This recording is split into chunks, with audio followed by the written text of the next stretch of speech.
Welcome to No Nonsense Nonprofits. Hi, I'm Sandy Ray, founder of Sandra E. Ray CPA, where we alleviate financial headaches so that you can create a bigger impact.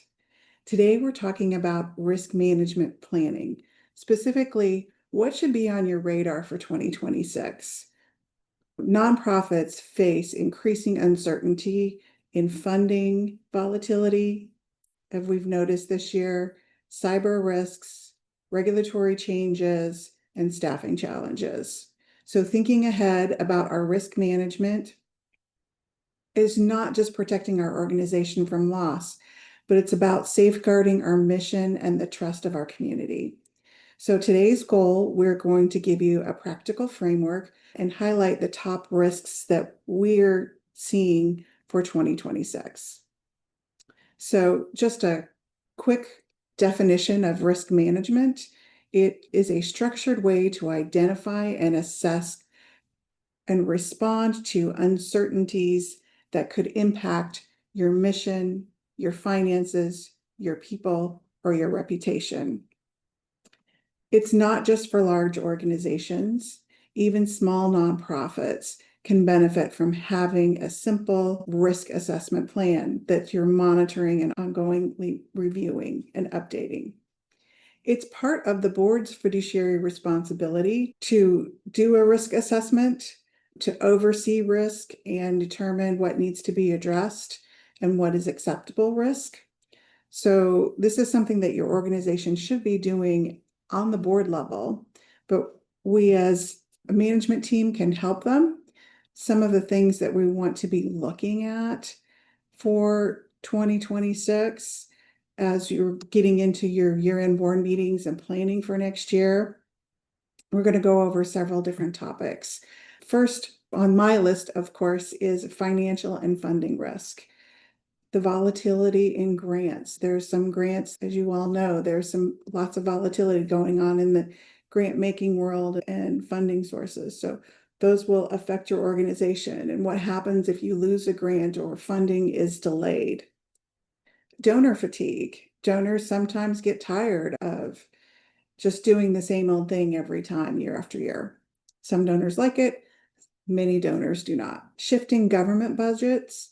So as we know, the government is not going to be funding everything that they've been funding in the past. So we have to look at that. We have to determine if we need to go to find a new resource or if we need to reimagine the program and go to a different type of government funding. So when we're talking about this type of volatility, I really would recommend thinking about having a reserve and looking at diversifying your revenue sources and create a budget with different scenarios or different budgets. Worst case, best case, and then somewhere in the middle is what I would recommend.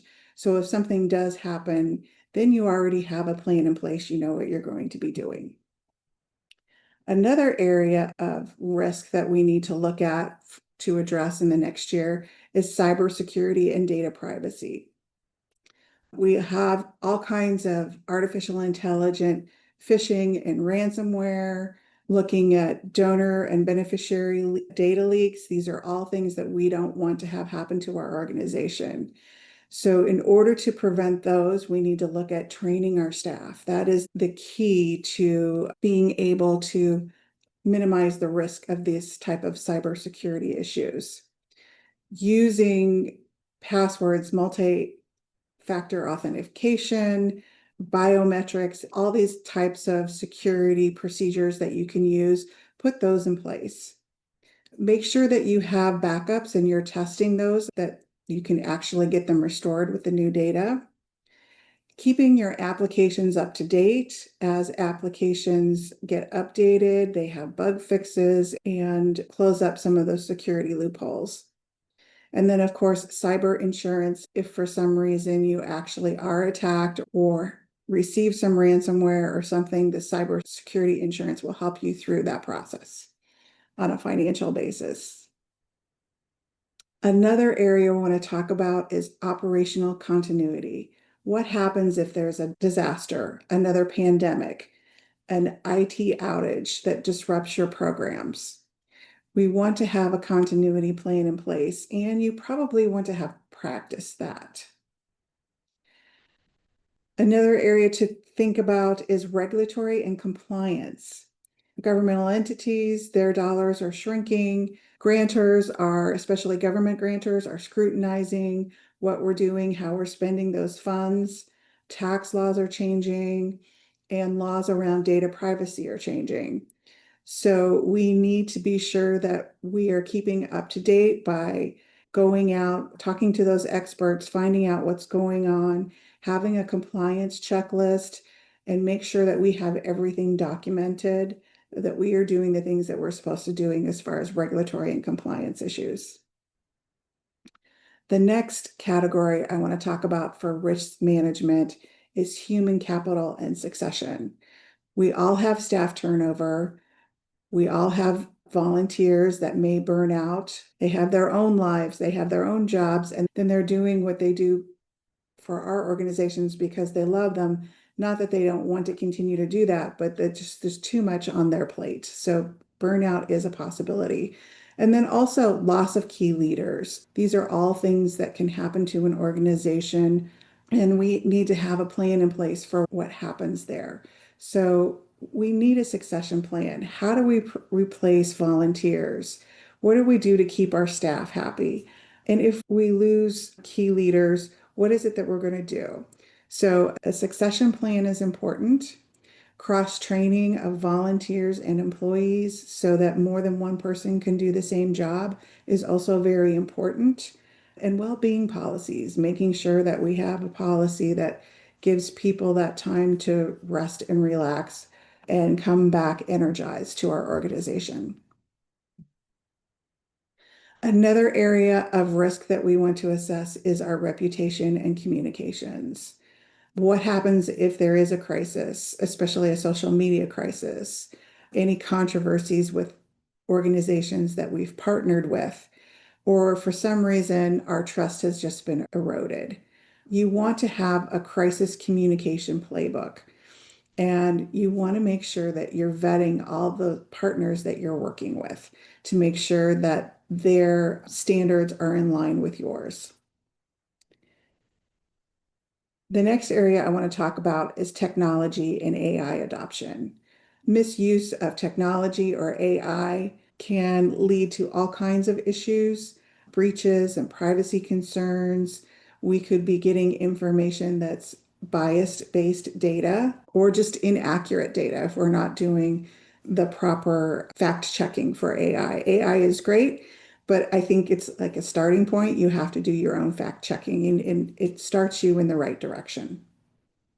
So when you're using AI, again, make sure that everybody's doing their fact checking. Have a policy that states that this is how we're going to use AI and this is how we're going to address the biased data. Do a vendor review. Look at your technology vendors. What are they doing for cybersecurity? What are their guarantees and what do they say about the security of your data? Do they do backups? And then limit sensitive data input. So if you don't have to keep credit card information or if you don't have to keep dates of birth or social security numbers, don't keep it. If you do keep it, then make sure it's locked down. What about climate or environmental risks? Extreme weather can disrupt facilities and services. Just recently, we've had, this is going to date this video, but hurricane that just went through Jamaica and the devastation that has caused there. That could happen in many different places, the flooding, the earthquakes, the tsunamis. There's just all kinds of things that can happen in our communities, and all of us rely on electricity and internet. And we want to make sure that our facilities are resilient, that we have multiple locations for the backup of data, that we have emergency protocols in place, and that we have insurance to cover any losses that we're going to incur. So now that we've talked about the areas of risk management, I want to talk to you about a way to address them. This practical framework is what we're calling it. And I've got 6 steps that I would like you to go through, which each one of those areas that we just talked about. Step 1 is to inventory your risk. Gather input from your staff, your board, or your volunteers. What are the risks for our organization? Step 2 is assess the likelihood and impact of that risk on our organization. Use a simple scale, 1 to 5. What's the most impact and what's the least impact? Step number 3 would be to document that risk. Look at potential controls. Who would be responsible for mitigating that risk? And what is the due date? And this is a brainstorming where everybody goes out and does a lot of what ifs and scenarios and comes up with their recommendations. And then we all come back together, which would be step 4, decide the responses. How are we going to avoid the risk? How are we going to mitigate the risk? Do we transfer the risk to somewhere else, like having insurance? Or do we accept the risk and understand that there's a possibility of a loss? Step number 5 is to monitor this on a regular basis. Quarterly would be great. Keep a dashboard. What are we doing to develop this policy and monitor the risks that are out there? And just so we're aware of what's going on and we can be prepared.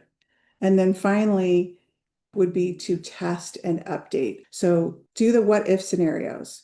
Okay, what if today there was a flood and our offices were flooded and we lost all of our computer equipment and our internet for a day? What is the process for doing that? And refresh that annually and look at what we can do to minimize the damage, but also after the damage has occurred, what are we going to do to get back up and running?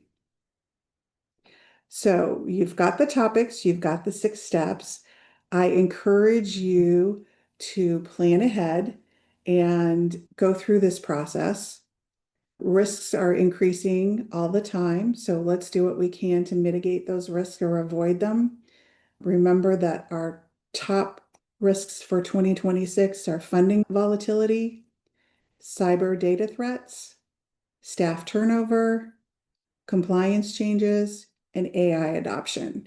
If you can look at those 5 items and develop a plan during the next year, I would highly recommend that. Document your risk assessment. Remember that the board is ultimately responsible, so you're going to make recommendations to the board, let them talk about it. They're going to develop a policy. And I just want to say that risk management really isn't about fear. It's about protecting your organization, your mission, your people, the trust that you have earned in your community. You want to protect that. So that's what this process does for you. And it provides you with a plan that if something does happen, people know what to do. We are going to provide you with a checklist for all of these topics and using those 6 steps so you can keep track of where you are in this process. And we're going to put that in the comment section of this video when we're completed. And I want to thank you for joining me today. I hope this was helpful. Remember, creating a bigger impact starts with stopping the nonsense. If you're dealing with nonsense and you're a nonprofit, we'd love to help you cut through the noise.